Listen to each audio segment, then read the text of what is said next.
hojjetamee hayyuun dura jaalachaa turte mucaan biraankii irratti hojjettee biraankii taananii naasuudhaanii mana yaala deemte dhukkubsattee isa malee neerumu jettee xiqqoo turanii immoo wabii fi sawdoo wal lolanii xiqqoo turamee immoo mimooriin badee xiqqoo turanii immoo mucayyoodhaaf hin ta'u jedhanii warri mucayyoo birriinaa kaffalamu jedhanii mucayyoon immoo barbaadu jettee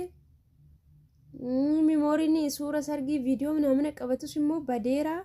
amma immoo sargiin qophaa'ee hayyuun baddee maalodha joo mee namni akka kosinii galuu didee sim jettaniituma dhaggeeffattan jirtu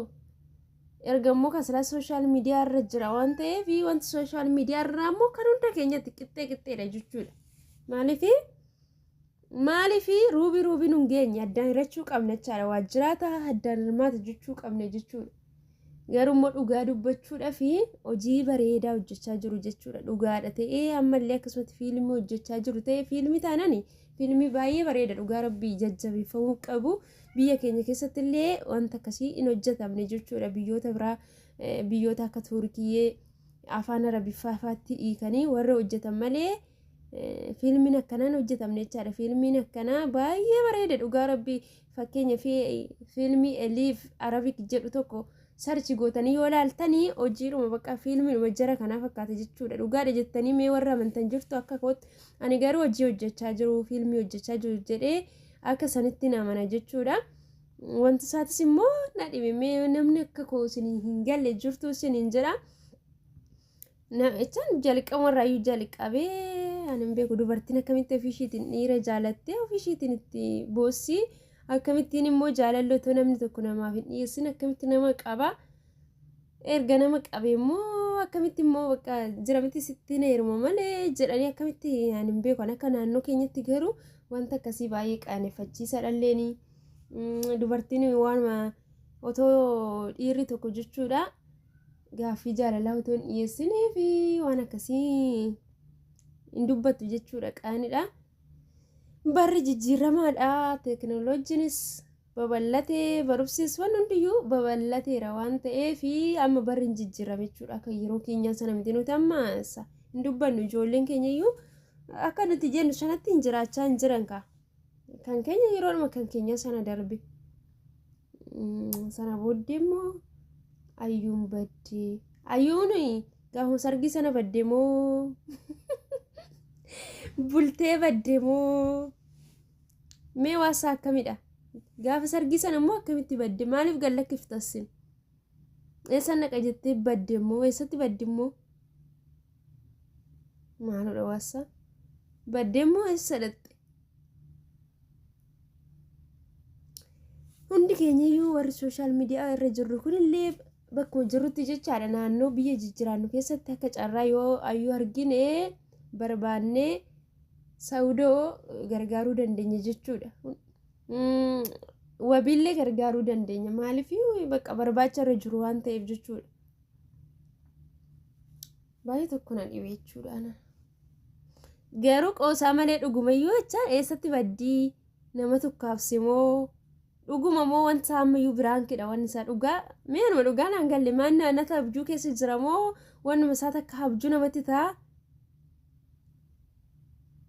anis akkas taanaan nan bada madaamii jala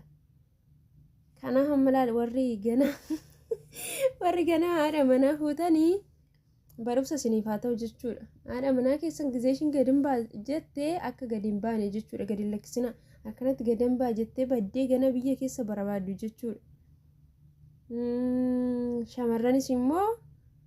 dhugaa dubbachuu fi nama jaalatutti eeramuu wayya malee nama ofiidha jaalatanii ulfina namaa bakka dhugaa baay'ee gadi risassin hin jira nama nu jaalatutti eeramuu wayya malee nama ofiidha jaalannu nama nu barbaanne eeramuu hin qabnu yoo rabbi jedhee yoo jaalala waaqayyo ta'e immoo nama gama lamaanii nama innis nu jaalatu nama nutis jaalannu akkasitti heerumuu wayyaa sinin jedha amma garuu eessatti barbaaddamti mucayyooni lubbuudhaan hoo jiraatte waa miti garuu tarii namnis immoo kaabsuu danda'a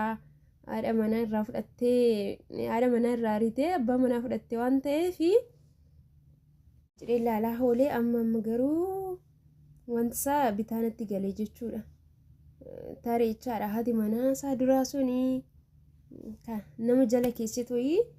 gara dabarsuu dandeessi jedhee yaada. Ani hin beekan hundaafiyyuu jechuudha shamarran keenya abbaa manaa jechuudha haadha manaa qabu ija keessan irra hin kaayina yoo jaalattanillee dhiiruma jechuudha haadha manaa hin qabne jaaladhaa malee namicha haadha manaa qabu namicha ijoollee qabu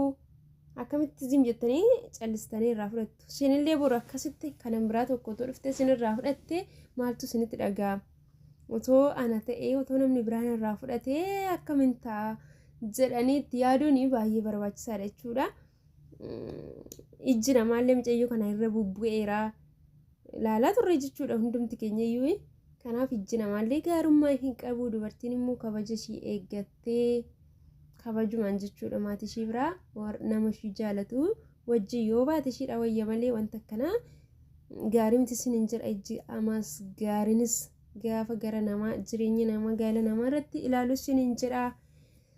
Rabbi immoo yoo dhugaa ta'ee dhugaadhaan kan dhabamte ta'e rabbi ishee haa mul'isu. Yoommoo biraankii jedha sanas fiilmii jedha sanas yoo ta'e immoo hojii bareedaa hojjettanii fiilmii akkasii itti fufaadhaa isin hin jedha. Warri kaanillee baay'ee bareedaadha nama baay'eedhaaf illee hojii uumtanii jirtu isin hin jedha. Sawudoo ayyuu eeyyuuni wabii kana isin hin jedha. Taphachuudhumaaf hin dhufee wanti isaanaaf hin galle waasallee irraa dubbachuu yuun barbaanne garuu akkamittiin irraa hin dubbanne kan hunda keenyatti wabii ayyuun kan hunda keenyatti bakka erga sooshaal miidiyaatti fidanii bakka waliin itti hirmaachuu qabna. Sargii irrattis hirmaanne irraa biraankii jedhan irrattis hirmaanne irraa yeroo memooriin badee jedhus hirmaanne irraa waan hundayyuu bakka waan qabnu waliin qabna waan ta'eef qabeenya kana